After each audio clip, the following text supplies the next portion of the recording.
గురుర్బ్రహ్మ గురుర్విష్ణు గురుదేవో మహేశ్వర గురు సాక్షాత్ పరబ్రహ్మ తస్మై శ్రీ గురవే నమః. అస్మద్గురు విద్యానందనాథ గురు చరణారవిందాభ్యాం నమో నమః. అస్మద్గురు కాశ్యపగోత్రపవిత్రం శ్రీ మహద్గురు నమో నమః. 2025 సంవత్సరం జూలై నెల 3వ రాశి మిథున రాశి ఫలితాలు చెప్పుకుందాం. ఈ మిథున రాశికి కుజకేతువులు, బుధుడు, శుక్రుడు 4 గ్రహాలు పూర్తిగా బాగున్నాయి. శుక్రుడి వల్ల వివాహం, బుధుడి వల్ల వ్యాపారం, కుజుడి వల్ల భూములు, ఆస్తులు కొనుక్కోవటం, కేతు వల్ల మంచి జ్ఞానం కలిగి నీవు చేసే వృత్తిలో బాగా సంపాదించగలగటం. ఇది చాలా మంచి లక్షణాలు. అయితే విద్యార్థులకి చాలా కష్టంగా ఉంటుంది. విద్య చాలా ఇబ్బందిగా ఉంటుంది. విదేశాలకు వెళ్ళే వాళ్ళకి పాస్పోర్ట్ కూడా రాకపోవచ్చు. తర్వాత ఈ టైంలో ఉన్న దాంట్లోనే జాగ్రత్తగా ఉండటం మంచిది. ఎందుకంటే విదేశాలకు వెళ్ళి అక్కడ ఉద్యోగం లేక, అక్కడ బతుకు తెరువు లేక ఎంతో ఖర్చు పెట్టుకొని అక్కడికి వెళ్ళిన తర్వాత మళ్ళీ ఖర్చుతో తిరిగి వచ్చి ఆదాయం లేని టైంలో అనవసరమైన ఖర్చులు పెట్టుకునే దానికంటే విదేశాలకి ఈ మిథున రాశి వాళ్ళు వెళ్ళాలనుకోవటం తొందరపాటు అవుతుంది. ఉన్నంతవరకు ఇక్కడే బాగుంటుంది మీకు. కాబట్టి విదేశయానాలకి ఆలోచించవద్దు. చేసే వృత్తి నుంచి మారిపోయి కొత్త వృత్తికి పోదామనే ఆలోచన వద్దు. అయితే ఈ రాశి వాళ్ళకి ఉన్న డబ్బు కాక కొంత అప్పు చేసి ఇల్లు, పొలమో, స్థలమో కొనుక్కుంటానికి మంచి అవకాశమైన టైము. ఈ టైంలో కొంటే చేసిన బాకే చేరుతుంది.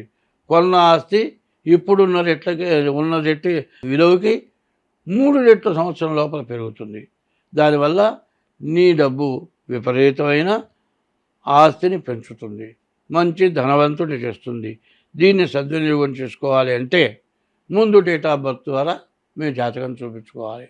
అట్లా మీ జాతకం చూపించుకోవాలి అంటే నాకు ఇవాళ 80 సంవత్సరాల వయస్సు. దీంట్లో 60 సంవత్సరాల నుంచి జ్యోతిష్యం మీద, సాముద్రికం మీద, వీటి మీద పూర్తిగా దృష్టి పెట్టి కూర్చున్నా. ఎందుకంటే కొన్ని విద్యలు ఎట్లా ఉంటాయంటే డబ్బు సంపాదిద్దామనేది కాదు. కొంతమంది ఫోటోలు తీస్తారు. రకరకాలైన ఫోటోలు తీస్తాడు. ఎందుకంటే ఏ రకం ఫోటో తీస్తే బాగుంటుందనే పిచ్చితోటి ఎన్నో ఫోటోలు తీస్తాడు. ఎన్నో తీయగా వాడికి మంచి ఫోటో తీసి తెలివితేటలు వస్తాయి. అట్లాగే నాకు 60 సంవత్సరాల నుంచి జ్యోతిష్యంలో అనుభవం ఎందుకు వచ్చిందంటే మరి సాముద్రికం ఉంది. సాముద్రికంలో ఒకటి చెప్పాడు ఏమిటంటే సువర్ణరేఖ, అరచేతిలో సువర్ణరేఖ ఉంటుంది. ఆ సువర్ణరేఖ నేను ఇంతవరకు చూడలేకపోయినా. దుర్యోధనుడి చేతిలో సువర్ణరేఖ ఉంది. మరి ధర్మరాజు అశ్వమేధ యాగం చేశాడు. అది అయిన తర్వాత దానం చేయాలి. తన దగ్గర ఉన్నది మొత్తం ఖర్చు అయిపోయింది. ఇంకా చేయిదాపి దీహి అని అడిగేవాళ్ళు తయారైనారు.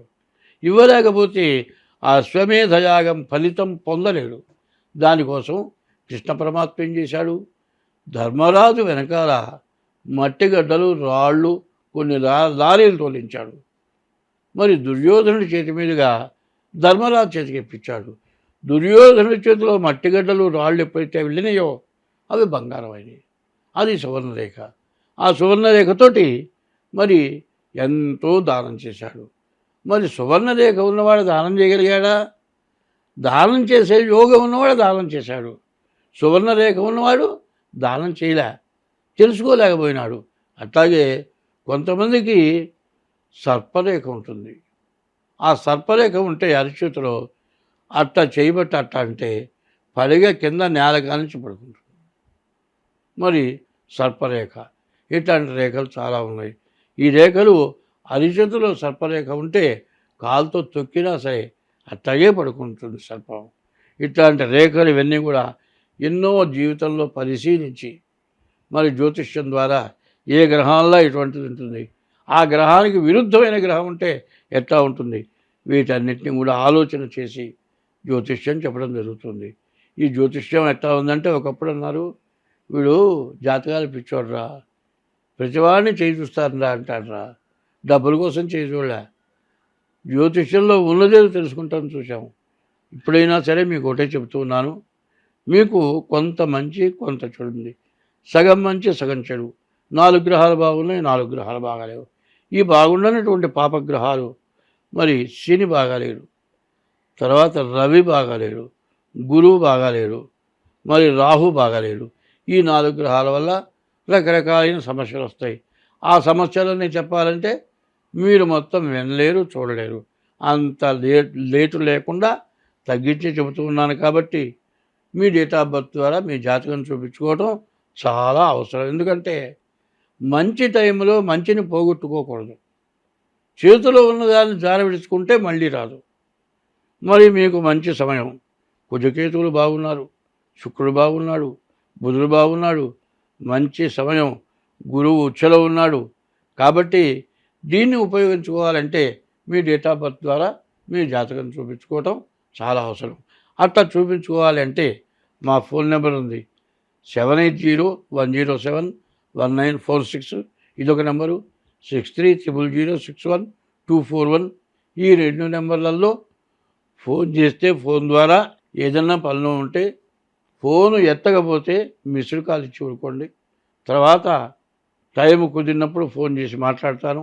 మీ డేట్ ఆఫ్ బర్త్ ద్వారా కానీ హస్త సాముద్రిక ద్వారా కానీ జాతకం చెప్పాలంటే మాత్రం కొంత ఫీజు ఉంటుంది. మినిమమైన ఫీజు, విపరీతమైన ఫీజు కాదు. మరి ఆ ఫీజు కట్టి మాత్రం మీరు జాతకం చెప్పించుకోవాల్సి వస్తుంది. ఏదైనా మీకు రెమెడీలు ఉంటే మేము చేయించగలుగుతాం. కాబట్టి ఎక్కువ సమస్యలు చాలామందికి వివాహం కాక, వివాహమై భార్యాభర్తలకి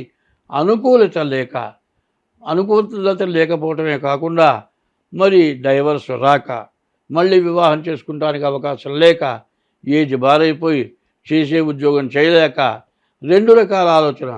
భార్యాభర్తలకు అనుకూలత లేకపోవటం, ఇంట్లో తిండి పెట్టేవాళ్ళు లేకపోవటం, ఉద్యోగంలో సమస్యలు రావటం, ఇవన్నీ కూడా గ్రహస్థితి బాగుండకపోతేనే వస్తాయి. మరి కొంతమంది ఆస్తులు మరి కొంతమంది స్వాధీనం చేసుకొని మరి కబ్జా చేసి ఆస్తులు రాకపోవటం, ఉన్న ఆస్తుల్ని సక్రమంగా అమ్ముదామంటే అమ్ముడు పోకపోవటం, చదువుండి ఉద్యోగం రాకపోవటం, ఉద్యోగం వచ్చినా కూడా తగినంత ఉద్యోగం రాకపోవటం, ఇట్లాంటి సమస్యలతో చాలామంది చాలా కష్టాలు పడుతున్నారు, చాలా సమస్యలతో ఇబ్బంది పడుతున్నారు. ఇటువంటి వాటన్నిటికీ కూడా మా దగ్గర పరిష్కారం దొరుకుతుంది. అన్ని విధాల మీ జాతకం చెప్పడం జరుగుతుంది. కాబట్టి ఈ మిథున రాశి చాలా బాగుంది, చాలా మంచి సమయం. ఈ సమయాన్ని సద్వినియోగం చేసుకోవాలంటే వెంటనే మీ జాతకం పూర్తిగా బాగుండినప్పుడు జాతకం చూపించకుండా ఉపయోగం లేదు. సగం బాగుంది, ఈ సగాన్ని మిగతా సగం కూడా మంచిగా చేసుకోవాలంటే జాతకం చూపించుకొని వాటికి దోషం ఏదైనా ఉంటే దోషం పోగొట్టుకోవాలి. కుజకేతువులు చాలామందికి బాగాలేరు. ఇప్పుడు మీకు కుజకేతువులు బాగున్నారు కాబట్టి జాతక రీత్యా మీ జాతకం చూపించుకోండి, మీరు సఫలం పొందండి. స్వస్తి.